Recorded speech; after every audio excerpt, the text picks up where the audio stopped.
말씀 사무엘하 22장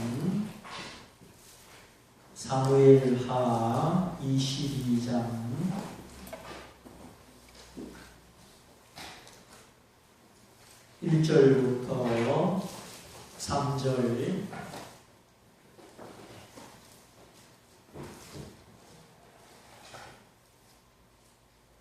사무엘하 22장 1절부터 3절 제가 읽어드립니다. 여호와께서 다윗을 모든 대적의 손과 사울의 손에서 구원하신 그날에 다윗이 이 노래의 말씀으로 여호와께 아뢰어 가로되 여호와는 나의 반석이시요 나의 요새시요 나를 건지시는 자시요 나의 하나님이시요 나의 피할 박이시요 나의 방패시요 나의 구원의 불이시요 나의 높은 망대시요 나의 피난처시요 나의 구원자시라 나를 흉악에서 구원하셨도다. 아멘.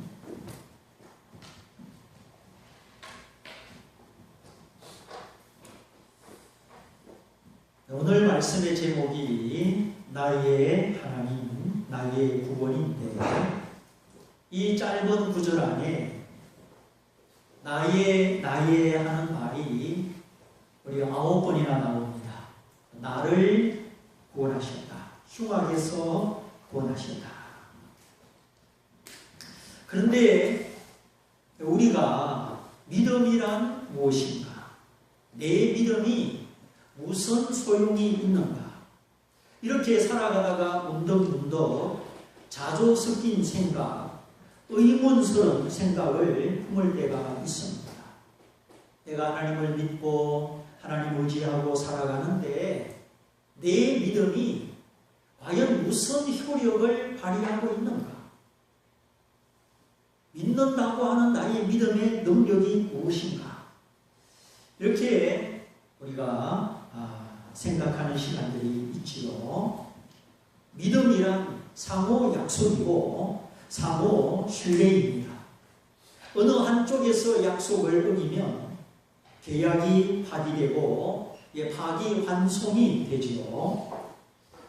파기환송이라는 말은 법적인 용어인데 깨어져서 효력을 잃었다, 원래 자리로 돌아갔다 그런 뜻입니다.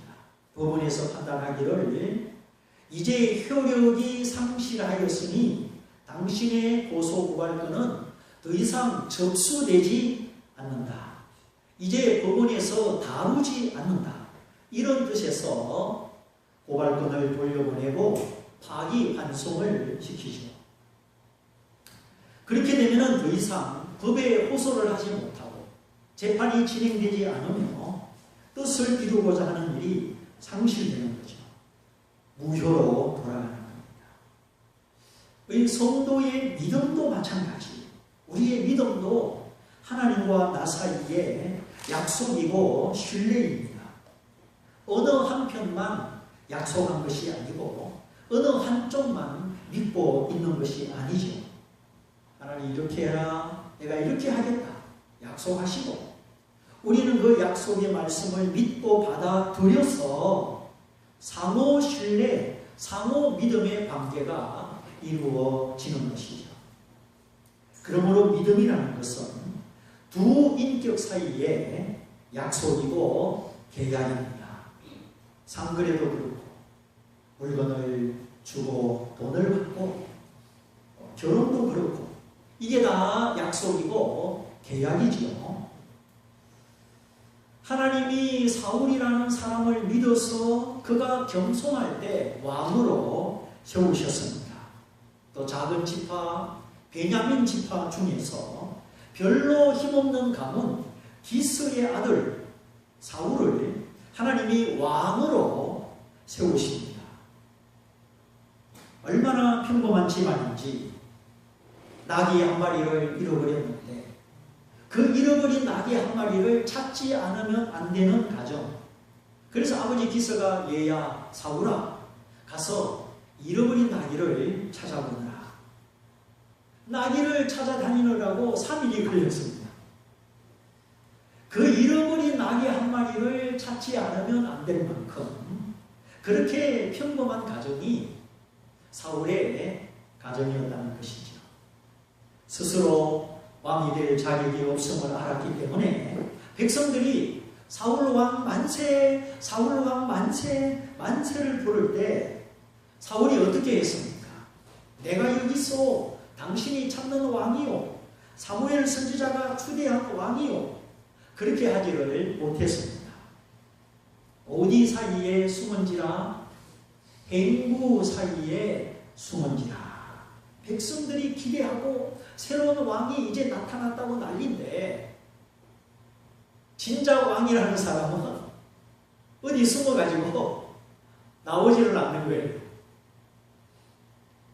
행구는 여행할 때 짐을 싣고 다니는 기구를 말합니다. 요즘으로 말하면 여행용 가방, 큰 가방을 말하는 것이죠. 해외 여행용 가방 안에 사람이 들어가야 안 들어가요? 들어가죠. 가방이 얼마나 큰지. 바로 사울은 여행용 가방, 행구 사이에 숨었던 사람이에요. 그만큼 평범한 사람이고 자신감이 없고 부족함이 있었다는 겁니다. 그러면 그러한 나를 하나님이 세우셨다. 또 왕으로 세우셨다. 그러면 내가 의지할 분은 하나님뿐이요 끝까지 내 길을 보장해 주실 분은 하나님뿐이시다. 이렇게 생각하고 하나님께 초점을 맞추고 하나님 마음에 들도록 그렇게 갔어야 되는데 사울은 그렇게 하지 못했습니다. 보이지 않으나 천지의 하나님, 만우의 하나님, 만군의 여호와를 붙들지 못하고 눈에 보이는 사람과 백성의 인기 또 백성의 숫자에 너무 민감한 것입니다. 오늘날도 정치 정책을 보면은 사람의 인기, 다음에 투표, 자기를 찍어주는 표 숫자, 그게 너무 마음이 쏠려 있는 거예요. 참 하나님처럼 공의롭고 반듯하고 멀리 쳐다보고 그러면 좋은데 이 사람의 마음이 쏠립니다. 한쪽으로. 운전대를 똑바로 잡아야 되는데 급을 틀고 운전대가 쏠리면 사고 나는 거죠. 물바가지도 똑바로 들고 가야 되는데 이게 쏠리면 쏟아집니다. 어른들은 똑바로 들고 가요. 근데 애들은 딴 데 쳐다보고 딴 데 신경 쓰다가 물을 쏟아요. 혜린아 물 좀 더 오느라 들고 쏟아요. 들고 오다가 장난치고 딴짓하느라고. 그래서 어른과 아이의 차이는 이 집중력, 또 균형 감각의 차이죠. 우리나라 체조선수 한 누굽니까? 공중에서 세 바퀴를 돌아가지고 똑바로 착지 하는데 비틀어서 돌아가지고 착지를 하잖아요. 그러니까 맨날 뭐 똑바로 세 바퀴를 돌아서 탁 착지하기도 힘든데 옆으로 비틀어서 돌아가지고 떨어질 때는 똑바로 딱 착지를 하니까 그 집중력, 균형 감각이 대단한 겁니다. 그래서 우리도 기분 좋고 기쁜 일에 너무 마음이 쏠리면 하나님을 잊어버립니다. 기분 나쁘고 슬픈 일에 또 마음이 쏠리면 그때도 하나님을 또 잊어버립니다. 그러나 성숙한 성도의 신앙은 어떤 일, 어떤 환경이 닥쳐와도 영적 집중력을 가지고 쏠리지 않는, 기울어지지 않는 이 균형 감각을 발휘하는 것입니다. 이와 같은 믿음의 삶, 꾸준히 변치 않고 묵묵히 목적을 향하여 걸어가는 인내, 대장부의 자세, 장거리 경주, 마라톤 선수와 같은 자세가 필요한 것이죠. 주님의 십자가, 고난의 십자가를 묵상하면서 그 주님의 사랑에 매여서 주님의 사랑이면 내가 안심합니다. 주님의 사랑 그 안에 있으니 내가 안심합니다. 내가 이 믿음 가지고 이 마음 가지고 살아가는 것입니다. 자식을 향한 기대, 또 남편을 향한 기대, 또 유산을 바라보는 기대, 그것이 어느 정도 우리 마음을 안심시켜 주기도 합니다. 그러나 진정한 안심, 진정한 피난처는 주님 한 분뿐입니다. 우리가 신앙생활 하다 보면은 아니 하나님은 왜 그렇게 욕심이 많으신가? 왜 하나님은 나를 독차지하려고 하시는가? 어떤 때 우리가 가만히 생각을 해보면 참 하나님이 약속하시다. 하나님은 아주 고집이 세시고 오직 한 길 융통성도 없으시고 뭐 타협을 하거나 하나님은 뒤로 물러나는 법이 없으시다. 아주 동네 앞에 버티고 있는 큰 산처럼 아이고 하나님은 상대할 수가 없어. 하나님은 너무 고지식해. 하나님과 싸워서 누가 이긴대. 이런 마음이 들 때가 있어요? 없어요? 움직이지도 않고 대꾸도 않으시고 꼼짝도 하지 않으시는 하나님.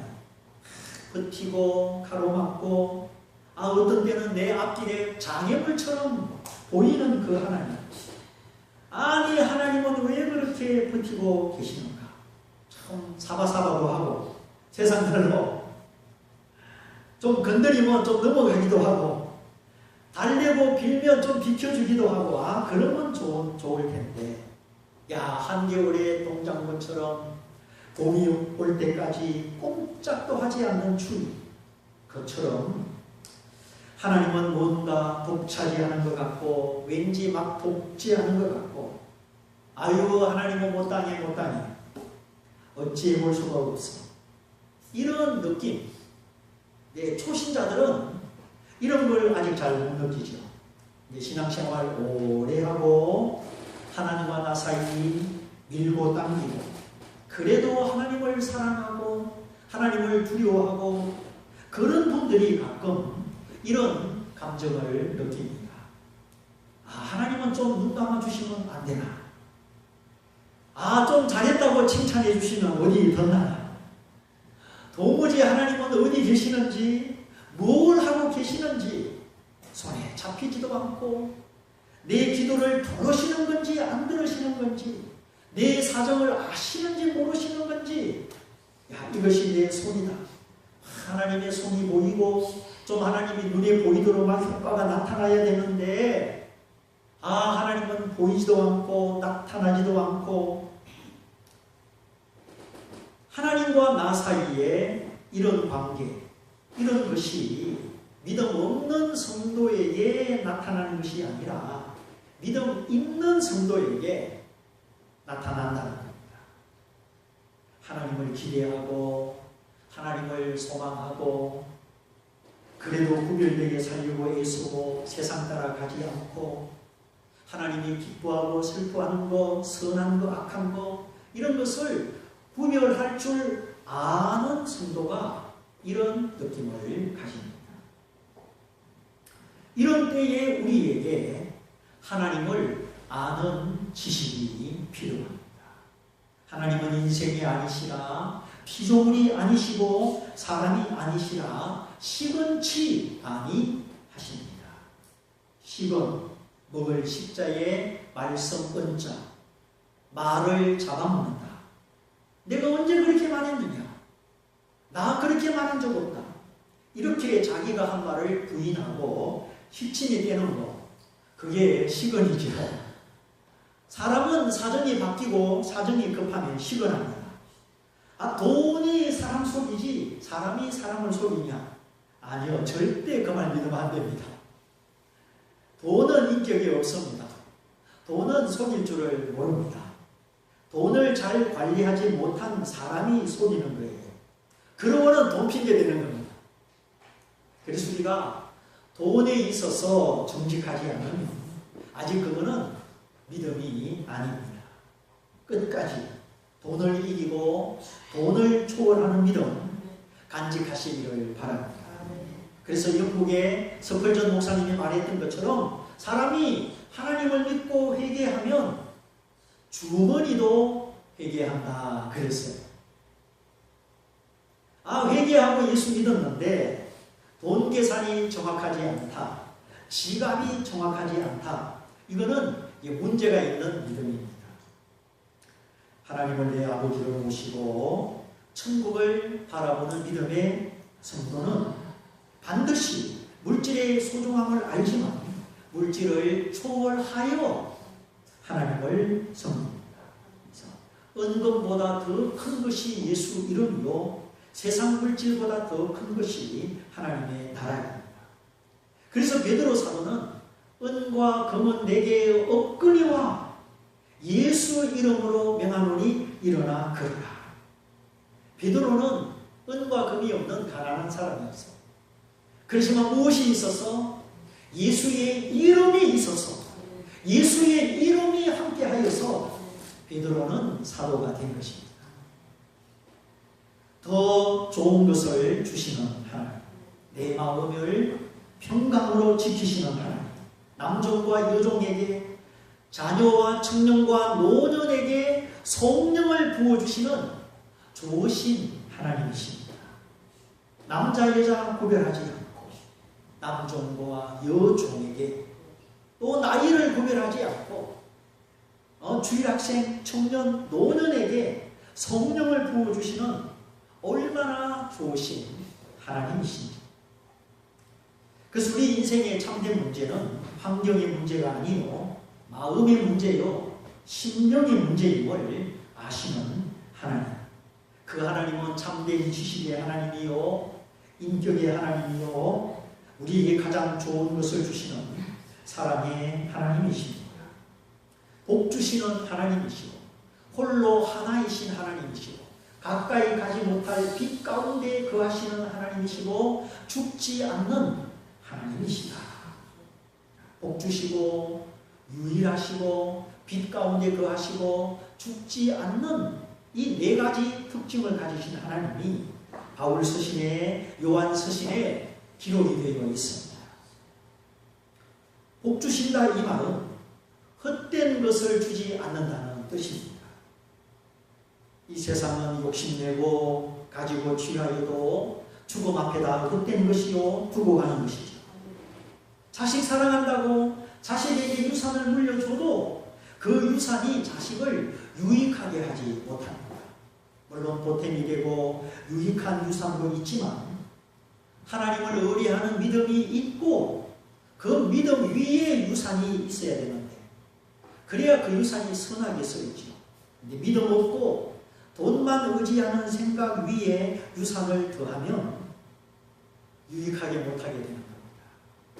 그래서 복 주시는 하나님, 영원한 것, 썩지 않는 것을 주시고 속사람을 강건하게 하시고 항상 찬송하게 하시는 진짜 복을 주십니다.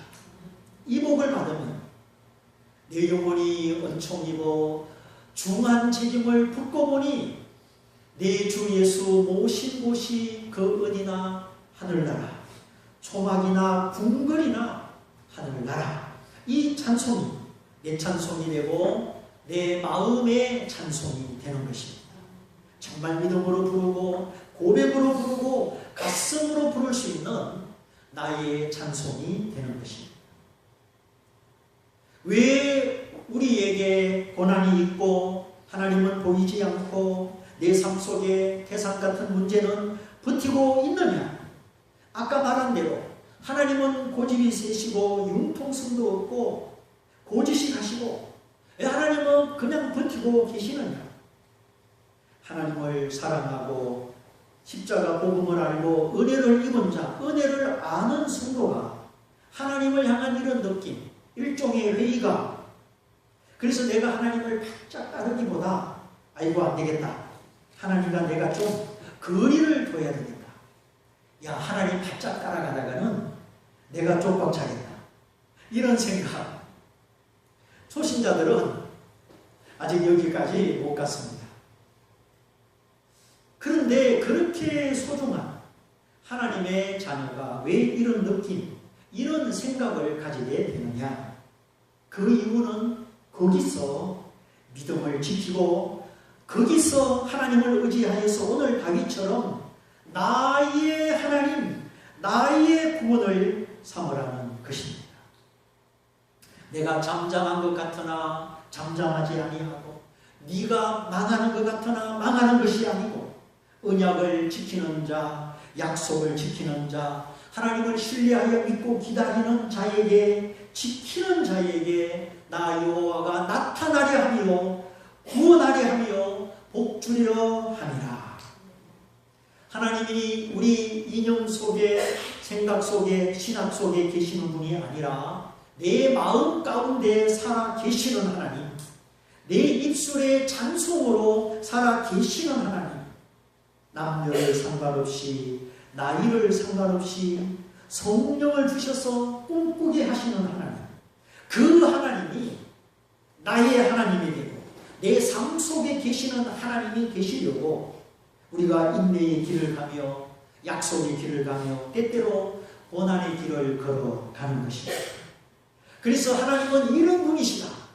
사람들에게 말해주고 내 자녀들에게 말해줄 수 있는 믿음의 증인을 만드시는 것입니다. 사울 왕은 이 언약과 약속 앞에 실패했죠.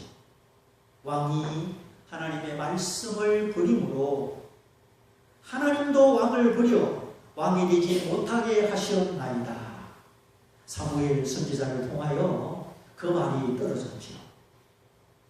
그런데 실제로 사울 왕의 재직 기간은 그날로부터 멈춘 것이 아니라 장장 그때부터 20년이 더 지나도록 40년간 왕위에 있었습니다. 그러니까 왕의 자리를 지켰지만 세월은 흘렀지만 형식적이고 하나님이 함께하지 않고 실효가 없었다는 이야기죠. 왕의 자리는 있었지만 사울은 왕으로서의 권세와 등방과 하나님의 영광을 받지 못한 겁니다. 그래서 저도 가끔 고민을 해봅니다. 내가 언제 은퇴를 해야 되나?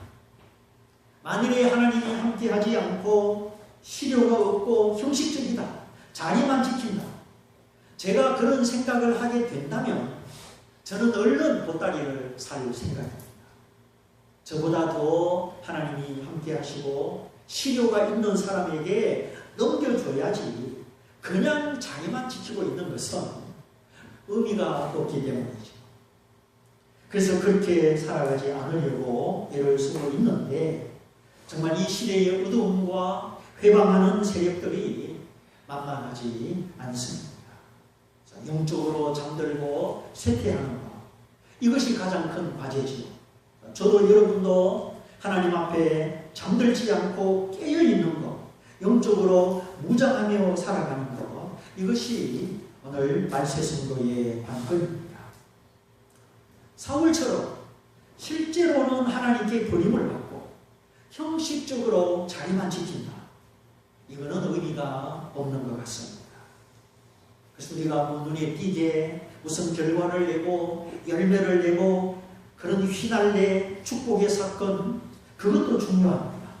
그러나 그 이전에 하나님 앞에 간절한 마음, 하나님을 절실히 필요로 하는 영적인 소원, 자기를 살피고 하나님의 은혜 있기를 원하고 주님이 아니시면 안 됩니다, 주님 떠나가시면 내 생명이 헛됩니다, 이런 그 영적인 자세를 견지하는 것, 잠들지 않으려고 깨어 있으려고 몸부림을 치는 것입니다.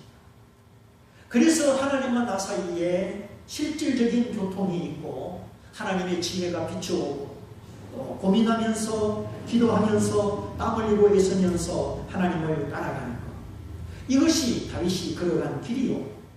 그래서 마침내 오늘 다윗이 불렀던 노래, 나의 하나님, 나의 구원, 나의 산성, 나의 피난처, 나의 하나님, 이 하나님을 1인칭으로 부를 수 있는 그 믿음의 경험으로, 믿음의 고백으로 하나님이 인도해 주신 것입니다. 이것이 오늘 저와 여러분이 걸어가고 있는 믿음의 길이요, 우리가 도달해야 되는 믿음의 목적지입니다. 그래서 하나님을 제3자의 하나님으로 말하지 않고 나의 하나님으로 말하고 나의 하나님으로 가르치고 나의 하나님으로 찬송할 때 그 찬송, 그 가르침이 사람을 살리고 교회를 세우는 것입니다. 하나님이 가만히 계신다고 가만히 계시는 것 아니죠.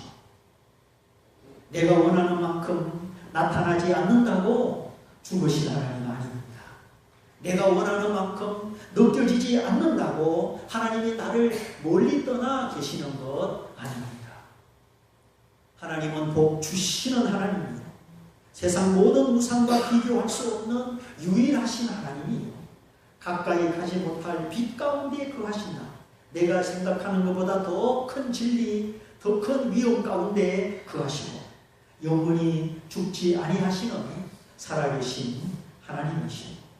그래서 우리가 막막하고 답답하고 길이 막힐 때는 우리가 뒤로 물러갈 것이 아니라 하나님을 아는 더 큰 지혜와 지식을 사모하면서 오히려 하나님을 피난처로 삼아 하나님의 가슴으로 들어갈 때 하나님이 빛을 주시고 용기를 더하시고 삶의 문을 열어주시는 것입니다.